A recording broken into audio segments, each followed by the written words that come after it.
Alors les amateurs de papier et de crayons de couleur, je vais vous faire un petit test, une petite évaluation. J'ai commandé plusieurs blocs sur Amazon, des blocs à dessin spécial crayon de couleur, donc je n'étais pas spécialement parti sur une marque, sur un modèle, donc j'en ai pris 3. Donc du Clairefontaine, du Canson et du Canson, c'est du 180 grammes. Ici on a 30 feuilles, 160 grammes, 20 feuilles. Et celui-là, du 180 grammes, 30 feuilles. Pour les prix, étonné par celui-là, le 1557, on est à 4,95. Ensuite, les deux ils suivent, là, 6,75 et 6,71 pour celui-là, les tarifs Amazon. Donc on est sur des tarifs super corrects, quoi. Le Clairefontaine, on va commencer par un premier. Le Clairefontaine, comme il marque papier à grains différents sur les deux faces. Donc, je vais enlever une feuille et on va regarder ce que ça donne. Alors, je sais pas si vous verrez à la caméra. Donc là, on a un petit grain léger sur la face.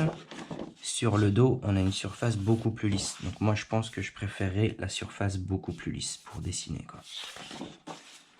Ok, pour le Clairefontaine. Alors, le Canson Drawing. Donc, pareil. Ah, je l'avais déjà testé. Hop, on va enlever ça. J'avais fait des petits mèdes pour tester les crayons de couleur. Parce que oui, il y aura des crayons de couleur aussi. Donc là, pareil, on est quand même un peu plus lisse que le Clairefontaine. Au niveau de la surface, papier un peu plus blanc aussi. Le dos extrêmement lisse. Je pense que je préférerais le dos. Donc là, oui, il est un petit peu plus jaune, celui-là un peu plus blanc. Et le 1557 de chez Canson. Donc pour les grammages, je sens pas trop de différence non plus.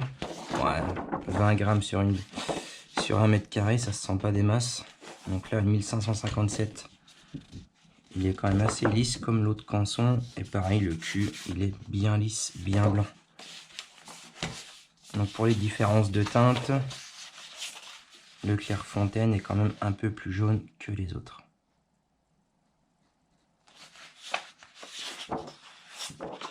Donc je vais garder les trois faces. Donc à gauche Clairefontaine, au milieu le Drawing et sur la droite le 1557. J'ai testé aussi les polychromos de chez Faber-Castell, donc je les avais jamais utilisés. C'est des crayons de couleur qui sont super chers, donc là la boîte de 12 on est pratiquement à 22 €. C'est quand même cher, mais sacrée surprise et une sacrée qualité de crayon. Et ils sont vraiment top, quoi. Après c'est du crayon de couleur basique, standard, hein. Donc ils sont pas aquarellables ceux-là. Donc pour le petit test. Donc là c'est les faces avant de chaque feuille. Hop, on va aligner ça. Donc, je vais faire un ombrage léger. Je vais appuyer bien fort pour faire un dégradé. Donc vu qu'il y a du grain sur la feuille, ça nous laisse des petites imperfections. Après ça peut donner un style au dessin, ça c'est sûr. Alors les deux cançons sont relativement lisses. Donc on a pratiquement celle du milieu, on a moins d'irrégularité. Après suivant ce que vous cherchez dans vos papiers, vous avez 3 différences.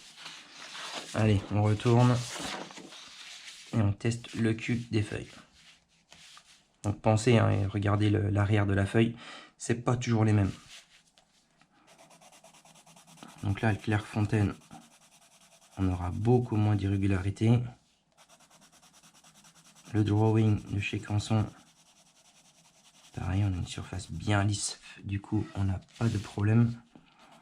Et le 1557 de chez Canson, pareil. Des résultats pas mal. Après le Clairefontaine, bah, il faut aimer ou...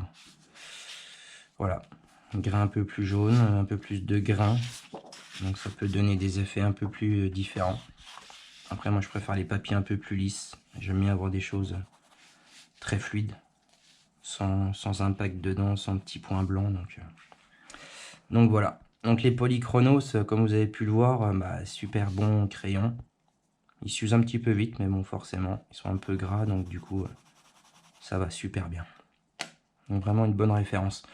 Les 3/4 de mes vidéos, je les fais avec des Faber-Castell aussi, mais en hard grip. C'est dommage, j'ai pas la même couleur. Bon, c'est pas grave, on va prendre un gris foncé. Donc j'utilise ceux-là, c'est des crayons aquarellables, ils sont assez gras aussi, quoi. Un peu moins chers que les Polychronos. Les résultats similaires. Et après, encore une fois, les goûts et les couleurs à essayer, quoi. Donc là, une boîte de 12 en hard grip comme ça, on doit être dans les 12-13 euros, je crois, de tête. Et vous voyez, au niveau résultat, ils vont super bien aussi, quoi.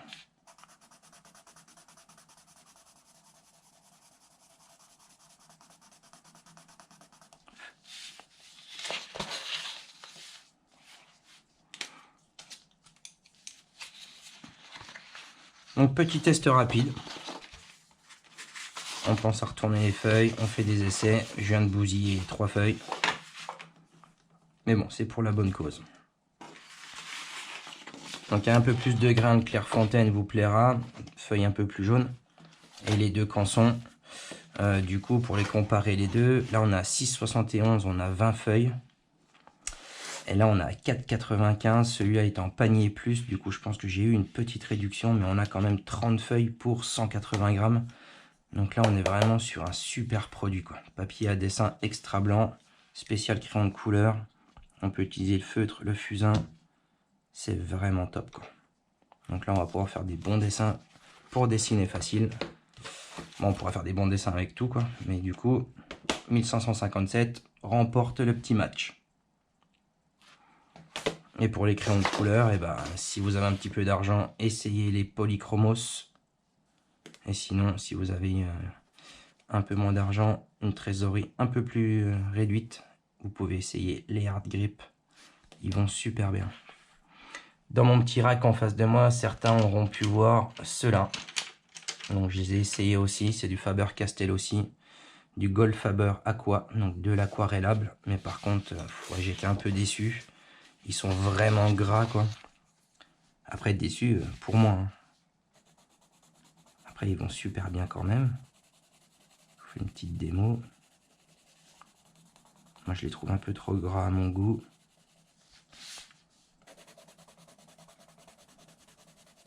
Mais ça reste du très bon crayon de couleur aussi, quoi. Moi, je préfère les crayons de couleur à peine plus secs.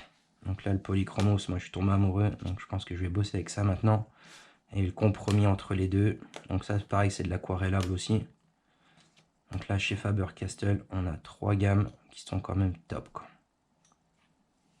Mais qui sont un petit peu chers.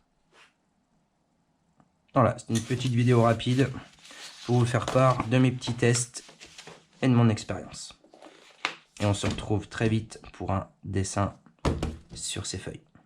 À bientôt.